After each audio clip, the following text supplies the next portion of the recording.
नमस्कार दोस्तों, एक बार फिर से आप सभी का हार्दिक स्वागत है। चलिए दोस्तों स्टार्ट करते हैं। यहाँ पर देखिए 32 नंबर लिखा हुआ है, एक भिन्न और उस भिन्न के व्युत्क्रम के 4 गुना का योग 13/3 है, तो वह भिन्न क्या होगी। अब देखिए जब भी सवाल कहे भिन्न दिया है उसके भिन्न के व्युत्क्रम का, अब फिर पूछे तो हमेशा ऐसे प्रश्नों को ऑप्शन से लगाया करिए। सबसे पहले देखिए हम ऑप्शन ले लेते हैं। चलो पहले ही ऑप्शन ले लेते हैं। हमने भिन्न को ले लिया 4/3 है, उसी भिन्न के व्युत्क्रम का मतलब होता है रेसिप्रोकल यानी उल्टा। 4/3 का उल्टा क्या होगा, 3/4। व्युत्क्रम के 4 गुना का योग। तो दोस्तों इसका जो योग है क्या 13/3 आ रहा है, आप देख लीजिए सॉल्व करके। यहां पर आपका आएगा 4/3 प्लस का 3। अब ऐसे मत जोड़ दीजिएगा, 4 3 7 होता है, एलसीएम लेके जोड़ेंगे तो इसका एलसीएम 3 आएगा और यहाँ पर आएगा कितना 4 आएगा, यहाँ पर 3 3 9, ठीक है ना। तो 9 4 13/3 बिल्कुल आ गया। तो इसका मतलब हम दावे के साथ कह सकते हैं इसका right answer option number A हो जाएगा। इस तरीके से आपको लगाना है। उम्मीद है ये बात आपको समझ में आ गई होगी। ऐसे प्रश्नों को हमेशा ऑप्शन से ही लगाते हैं, इसके पहले वाले वीडियो पे भी हमने बताया था। यहाँ पर देखिए नेक्स्ट प्रश्न लिखा हुआ है, 1008 को किस संख्या एक अंक वाली संख्या से विभाजित किया जाए कि भागफल एक पूर्ण वर्ग बन जाए। भागफल समझते हैं ना, ये वाला संख्या कह रहा है भागफल, शेषफल नहीं कह रहा है। तो चलो यहाँ पर देखते हैं पहला ही ऑप्शन, 9 से भाग देंगे, 9 1 9, फिर आएगा 9 1 9, 9 दूनी 18, 112। पूर्ण वर्ग होगा नहीं होगा। 4 से देखो, 4 दूनी 8, फिर आएगा यहाँ पर कितना 4 5 20, 4 दूनी 8, ये भी नहीं होगा। यहाँ पर इससे भाग दो तो 8 एकम 8 और यहाँ पर आएगा 2 और यहाँ पर हो जाएगा 20, 8 दूनी 16, ये इससे भी नहीं होगा। चलो इससे चेक कर लो, 7 का भाग दो इसमें फटाफट, 7 एकम 7 आएगा कितना 3 0 30 हो गया ना, 7 चौको 28, फिर 2 आएगा 7 चौको 28, 144 आएगा। यानी 1008 में अगर आप 7 से भाग देंगे तो भागफल 144 आएगा और ये पूर्ण वर्ग संख्या होती है। यानी इसका अगर वर्गमूल निकालेंगे तो 12 आएगा। 12 क्या होती है, पूर्ण वर्ग संख्या 144 है, ठीक है ना। तो इसका राइट आंसर क्या होगा, ऑप्शन नंबर डी हो जाएगा। इस तरीके से आप ऑप्शन से लगा सकते हैं तेजी से।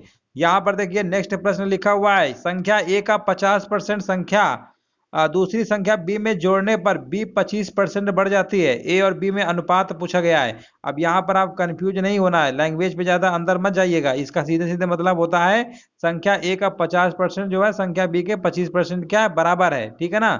अब इस पे ये मत दिमाग मत लगाइएगा दूसरी संख्या बी मान रहे हैं उसमें भी जोड़ें फिर ये, ऐसा नहीं। इसका सीधे सीधे मतलब होता है जब इस तरीके की लैंग्वेज लिखी हो, एक संख्या का इतना परसेंट दूसरी संख्या में इतने जोड़ने पर इतनी बढ़ जाती है, तो सीधे डायरेक्ट इसका मतलब होता है ए का जो 50% है वो बी के 25% के क्या है, बराबर है। सीधे सीधे इसका मतलब यही होता है। परसेंटेज से परसेंटेज काट देंगे, 25 दूनी 50, 25 से कम 25, एक आएगा 25 से कम 25। ए अपान बी का रेशियो पूछा गया है तो यहाँ पर एक बचेगा, इधर वाला ये नंबर जो है इधर 2 में आ जाएगा। आप कहेंगे 1:2 इसका राइट आंसर होगा। ऑप्शन नंबर सी इसका राइट आंसर हो जाएगा। कितना सिंपल सवाल है। इस तरीके से आपको लगाना है परीक्षाओं में। आपको बिल्कुल घबराना नहीं है, बिल्कुल कंफ्यूज नहीं होना है। आपका एग्जाम जो है बहुत जल्द यानी होने वाला है, बहुत ही कम टाइम बचा हुआ है, अच्छे से आप इनको पढ़ लीजिए। 14 बच्चों का औसत वजन 22 किलोग्राम है। यदि अध्यापक का वजन भी मिला लिया जाए तो औसत वजन 23 किलोग्राम हो जाता है। अध्यापक का वजन कितना होगा। अब यहाँ पर देखिए 14 बच्चों का दिया हुआ है वजन, 14 बच्चों का वजन 22 किलोग्राम दिया हुआ है। एक अध्यापक का वजन अगर मिलाएंगे तो 14 से एक अध्यापक शामिल हो गए। अब टोटल कितने मेंबर हो जाएंगे, 15 हो जाएंगे। अब औसत वजन 23 किलोग्राम हो जाता है। आप बताएंगे 22 से 23 हो रहा है, कितना बढ़ रहा है, एक बढ़ रहा है। 15 लोग हैं, 15 बढ़ेगा यानी 15 किलोग्राम बढ़ गया। इसका मतलब दोस्तों जो भी बंदा आया है ना वो इस वजन से क्या है, ज्यादा रहा होगा तभी तो बढ़ा है। तो 22 में से 15 जोड़ देंगे तो आप कहेंगे 37 किलोग्राम इसका राइट आंसर हो जाएगा। एक तो तरीका आपके पास ये है, यहाँ पर मान लीजिए 15 लोग हो रहे थे, 15 गुणे 23 कर लो, यहाँ 14 गुणे 22 कर लो, गुणा करके बाद इस वाले नंबर में इसको घटा दो तो आंसर आ जाएगा 37 किलोग्राम, ठीक है ना। चाहे ऐसे लगा लीजिए चाहे वैसे। उम्मीद है समझ गए होंगे आप आगे अच्छे से। चलिए यहाँ से प्रश्न दोस्तों हमारे स्टार्ट हो जाते हैं रीजनिंग के। यहाँ पर देखिए लिखा हुआ है, दिए गए विकल्पों में से कौन सा निम्नलिखित शब्दों का सार्थक क्रम दर्शाएगा। चलिए इसका आंसर बताइए क्या होगा। तो देखिए खरीदना, भोजन, व्यापार, सब्जियां पकाना, तो इसका जो राइट आंसर आपका हो जाएगा कौन सा होगा, देखिए तीसरे बाजार, ठीक है ना। बाजार के बाद क्या होगा, बाजार में जाएंगे सब्जी खरीदेंगे, बाजार में सब्जी जाएंगे, सब्जी के बाद क्या होगा, खरीदेंगे, खरीदने के बाद क्या होगा, खरीदने के बाद पकाएंगे, पकाने के बाद क्या बन जाता है, भोजन, पकने के बाद जब हम मार्केट जाएंगे, सब्जी लेकर आएंगे, सब पूरा जितने भी हैं सब काम हो जाएंगे ना, लास्ट में भोजन, पकने के बाद अवस्था क्या होती है, भोजन होती है। तो इसका जो राइट आंसर होगा ऑप्शन नंबर बी के साथ जाएगा 34152। उम्मीद है ये बात आपको समझ में आ गई होगी। चलिए दोस्तों अगला प्रश्न देखते हैं। यहाँ पे देखिए लिखा हुआ है, प्रिया, दिनेश, माही, चेतन, जय, ब्रावो, अमित और आलोक केंद्र की ओर मुख करके एक दायरे में बैठे हैं। ब्रावो माही के दाहिने से तीसरे और आलोक के बाएं से दूसरे स्थान पर है। चेतन माही या आलोक का निकटतम पड़ोसी नहीं है। जय प्रिया जो कि अमित के दाएं और दूसरे स्थान पर है के बिल्कुल दाहिनी ओर है। आलोक के बिल्कुल दाहिनी ओर पर कौन बैठा है? दोस्तों ये सीटिंग अरेंजमेंट का सवाल आ गया है। इसके पहले एक वीडियो पे हमने सीटिंग अरेंजमेंट के काफी सारे क्वेश्चन कराए, आप देख लीजिएगा, प्ले लिस्ट में वीडियो पड़ा हुआ है। चलिए देखते हैं यहाँ पर कैसे लगाएंगे। अमित के दाईं ओर दूसरे स्थान पर हमसे पूछा गया है आलोक के बिल्कुल दाहिनी ओर कौन बैठा हुआ है। तो देखिए सीटिंग अरेंजमेंट कैसे लगाएंगे। सबसे पहले तो हम एक सर्कल बना लेंगे, ठीक है ना, थोड़ा सा छोटा कर लेते हैं ताकि अच्छे से आपको समझ में आ जाए। चलिए सबसे पहले हम क्या करेंगे, एक सर्कल टाइप इस तरीके से बना लेंगे। यहाँ पर कितने लोग हैं? 8 लोग हैं ना, प्रिया, दिनेश, माही, चेतन, जय, ब्रावो, अमित, आलोक, ठीक है। 8 लोगों को देखो ऐसे बटन लगा, आमने सामने, फिर इसके आमने सामने ये हो गया, इसके आमने सामने ये हो गया, और इसके आमने सामने ये हो गया। जब भी केंद्र की ओर मुंह करके बैठे हो हमेशा यहाँ लास्ट से स्टार्ट किया करो। यहाँ पर लिखा हुआ है ना, ब्रावो माही के दाहिने से तीसरे स्थान पर है, तो माही यानी ब्रावो, यहाँ पर कौन है? ब्रावो की बात हो रही है, यानी ब्रावो यहाँ लिख देते हैं ब्रावो, ठीक है ना। ब्रावो ये है, ब्रावो जो है माही के दाहिने से तीसरे स्थान पर, इसका मतलब माही कहाँ पे बैठा होगा? माही यहाँ पे बैठा होगा, ठीक है ना, माही यहाँ पे।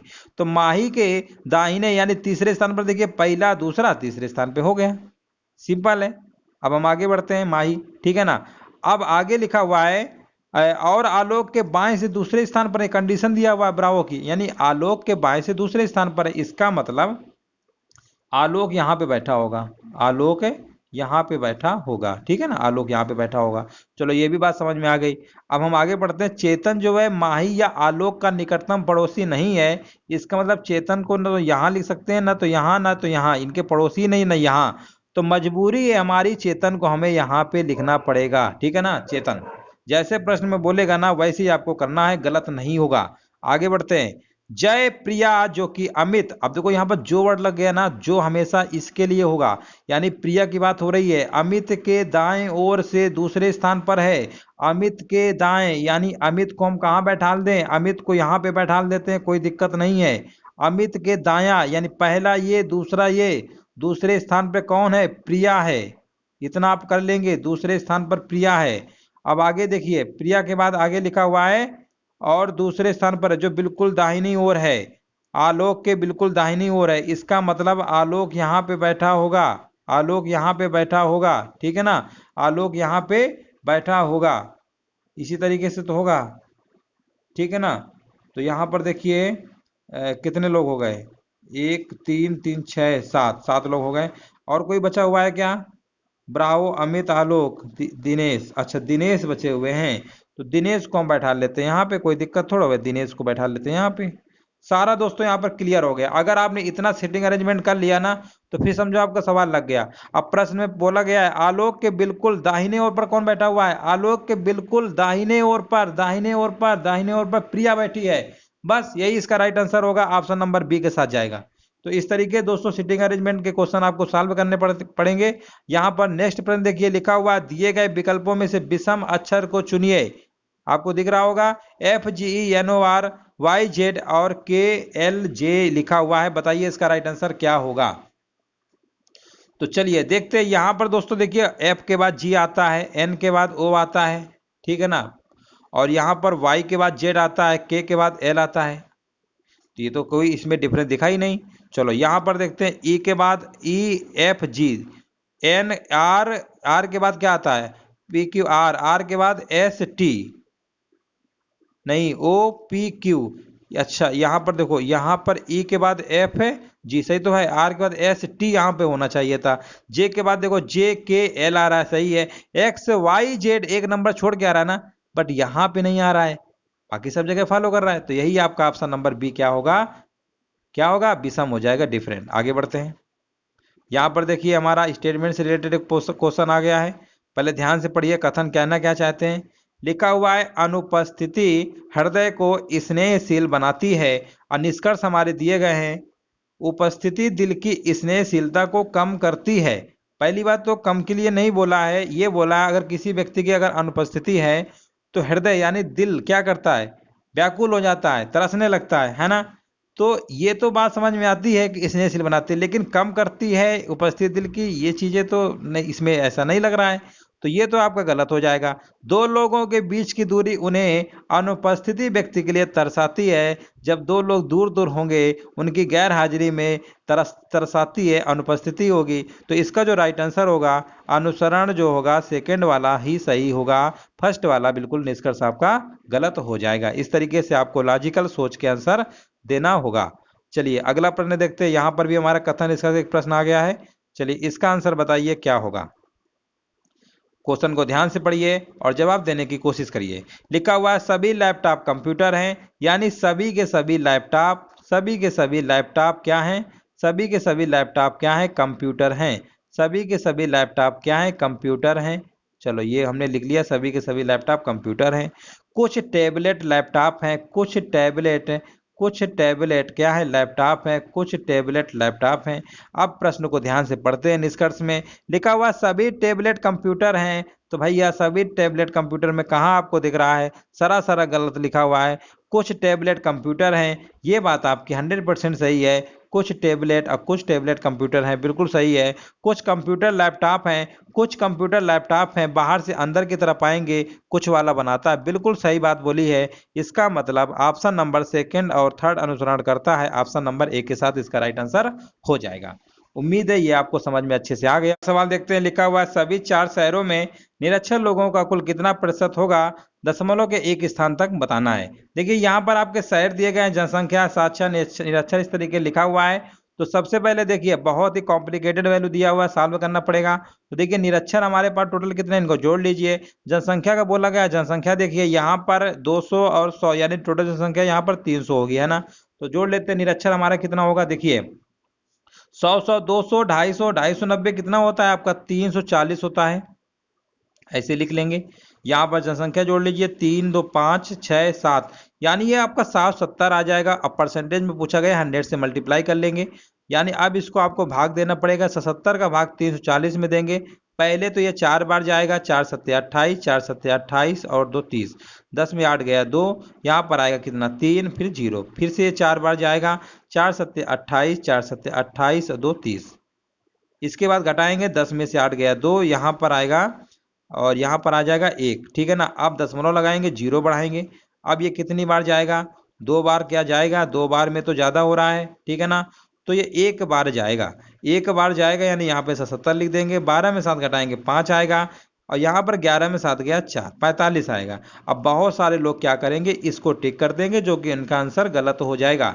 सवाल में साफ साफ बोला है एक दशमलव के स्थान तक पूर्णांकित है, तो इसका मतलब पहले इसको और आगे तक निकालिए, फिर दशमलव के एक स्थान तक लगाना है, ये भी याद रखिएगा। ऐसे प्रश्नों को बहुत ही कॉम्प्लिकेटेड बनाए जाते हैं ताकि आप लोग गलती कर दे, जल्दी से करेंगे ना तुरंत गलत हो जाएगा।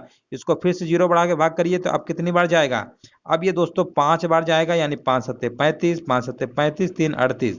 अब ये नंबर कुछ भी आए, और हमने एक रूल पढ़ा है कि जस्ट अगर इसके 5 नंबर इससे अगर बगल नंबर से बड़ा होता है तो इसमें एक और बढ़ा लेते हैं, यानी आपका 44.2% इसका राइट आंसर लगभग में जाएगा, यानी ऑप्शन नंबर डी इसका राइट आंसर होगा। अगर आपने दशमलव के एक अंक तक निकाला है तो फिर आप गलत कर देंगे, ये भी आप याद रखिएगा। ऑप्शन नंबर डी इसका राइट आंसर होगा। यहाँ पर देखते हैं नेक्स्ट प्रश्न लिखा हुआ है उमा एक टेरेस पार्टी का आयोजन कर रही है।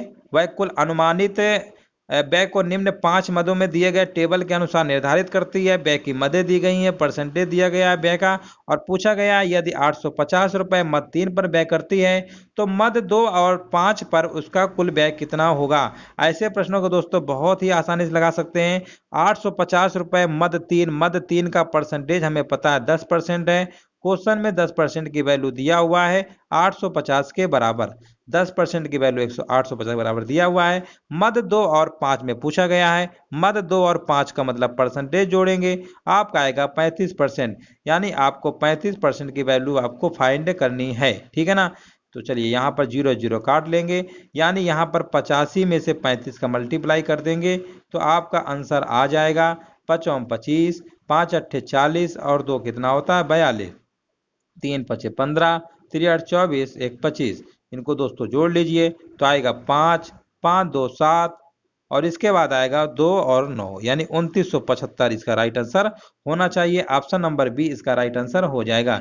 तो इस तरीके दोस्तों आपको एग्जाम में तालिका के सवाल देखने को जरूर मिलेंगे और हमने इसके पहले एक वीडियो पे वहां पर डीआई के जो जितने भी सवाल हैं तालिका ग्राफ के बहुत सारे कराए हैं, प्ले लिस्ट बनी हुई है, आप सारे वीडियो देख लीजिए, आपका इसी में पूरा काम हो जाएगा। ठीक है ना, इतना आप पढ़ लेंगे आपका एग्जाम आराम से निकल जाएगा। वीडियो देखने के लिए दोस्तों धन्यवाद।